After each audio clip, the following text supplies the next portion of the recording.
So let me ask you, one of the things that we're seeing now is there we may not go back to the way things were. You know, entertainment potentially may look different. The way that we interact and engage in crowded and public places may look different. How are you dealing with, or how are you looking at modifying your craft of comedy, given the fact that you may not be able to perform in front of a full club or a full venue, or you might have to do things more on a virtual aspect. How are you thinking about adjusting your craft to fit what may be the new normal moving forward? Let me start with Marvin. I'll go Rodney, then Dwayne. I've been adjusting, man. I bought me a mic. I bought me some lights. Okay. I bought, I just want to be prepared either way. I just always been taught to be a comic, be able to make people laugh, whether I'm on computer, whether I'm in front of you. I just want to be able to do it all. So, and I mean, things actually is opening back up. It's a lot of. It seems like it's more now. More shows are creating now. It's just it's crazy. But I did a lot of during the quarantine and stuff. I was doing a lot of stuff like this. So I just want to be prepared either way, whether we're doing it, live again on stage or via, podcast or Zoom or StreamYard. So I just want to be well-rounded, just preparing myself because the material work, regardless, my personality, my sense of humor. So I just need a microphone. I'm good. Yeah. Well, when I hear that, it's great that you're able to diversify your delivery, because you might not, like you said, you might not be in front of an audience. And as a comedian, how does that feel different? Because I know sometimes as a comedian, as an entertainer, you feed off the energy of the people. How is that different for you, Marvin? I know you talked about it, and then I'll go Rodney, and then. You know what? It was different. But I've learned, like, I wasn't doing stand-up. I was just tell my jokes in like a story, because with stand-up, you're waiting on the timing, they laughed, and so you don't have that feedback when you're, like this with an audience. So I would just go into my jokes like a story, and I would see people laughing or, saying that it's funny or whatever through the comments and stuff. But it was an adjustment. Okay. Because you don't know if people laughing or not, but I just know for me to get through it, how I had to do my jokes. It was sort of like what Byron Allen do on his show, that panel. You just setting up your own jokes, and I know how to do that because I watch this show all the time. So I'm just saying things to say what I want to say, just setting up my own jokes, basically. You know what I'm saying? So it's doable, but Yeah. Rodney, how about you? Moving forward, for me, I actually I did a virtual show. I did it on my own, and I actually had my wife host it because I wanted to capture the moment. It was so much going on, and I wanted to write based on the moment of everything happening in real time. So I did the virtual show, and it's a huge difference because, like Marvin said, you don't get that immediate reaction. So I knew that would make me write more detail and also try to, present the story and making sure that it was a really good punchline. And then, because I couldn't vibe off of anyone other than how strong I felt the joke was. Right. So it forced me to continue to go over my punchlines and rewrite them and redo it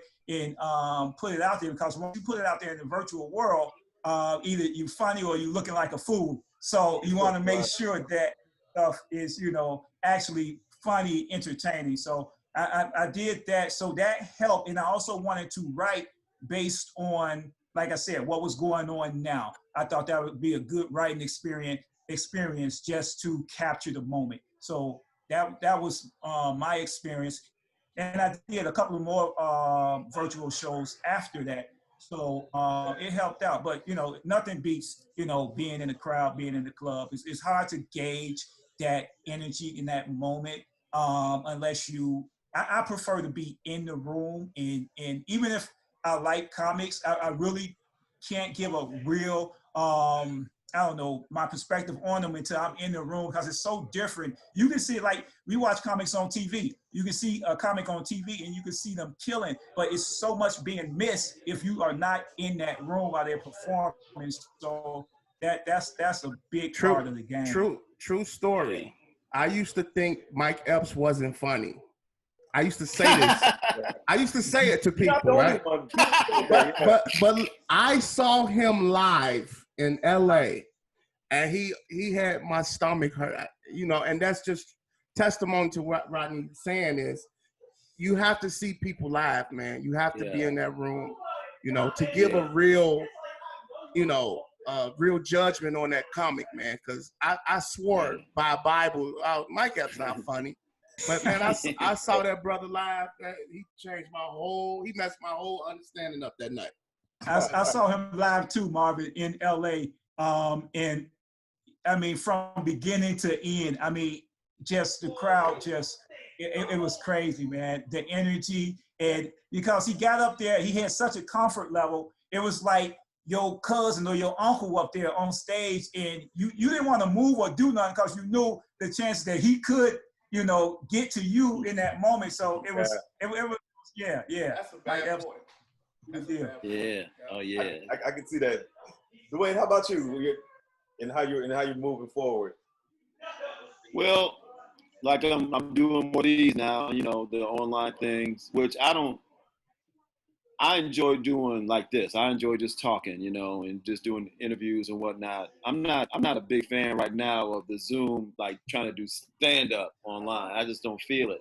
Like Marvin was saying, just not that energy, and so right now, but I'm thinking I might have to learn to start embracing that because we might be in this situation for a minute.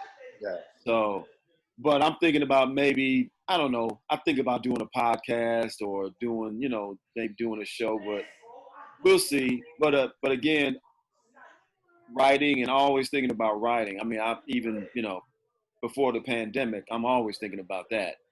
And just trying to be a better writer, just trying to be stronger, trying to, be as funny as I can be, just to be as good as I can be, and even beyond just being funny, man, just, I guess being, in addition to being funny, but just being compelling, man, just being, saying something somebody wants to hear. It seems like a lot of comedy is moving towards, like Marvin was saying, like storytelling, and that type of thing. And, which interests me, man. But that's a style in and of itself and a structure in and of itself that I want to get better at. So, I'm just trying to acclimate myself to the COVID, to the pandemic era. And it's interesting that you brought up that point. Ken Brown actually made a note earlier, and I apologize to everyone that's tuning in that's submitted questions. I mean, we have a whole slew of questions, page full of them. I just haven't had a chance to get around to all of them. But one of the things that Ken Brown brought up earlier was, you see people now that are being made famous as comedians or funny people via the internet, and they've never stepped on stage, or the next phase for them is going on stage. Whereas in the past, it was the opposite way around. You go on stage, you work on material, then you post things online. So we're starting to see that this may look a little different moving forward. And, to your point, Dwayne, you're talking about embracing something new for you so you can still, maintain the following and just kind of keep up with what's going on. Same thing with Rodney and Marvin, because this may be the new normal for a little while. Yeah, man. And, in some ways, the pandemic has leveled the field, because now, whether you have never been on TV in your life, or if you were hosting the Tonight Show, basically now everybody is doing a show from the crib. That's it. So now it's all democratized, and now it's just a matter of who likes who, but everything is online, and that's the only place where it is, you know. So right now, your show, man, is basically delivered in the same way, like I said, the Tonight Show is, or you know what I mean, or Ellen, or whatever it is. You know, everybody's at the crib. So absolutely.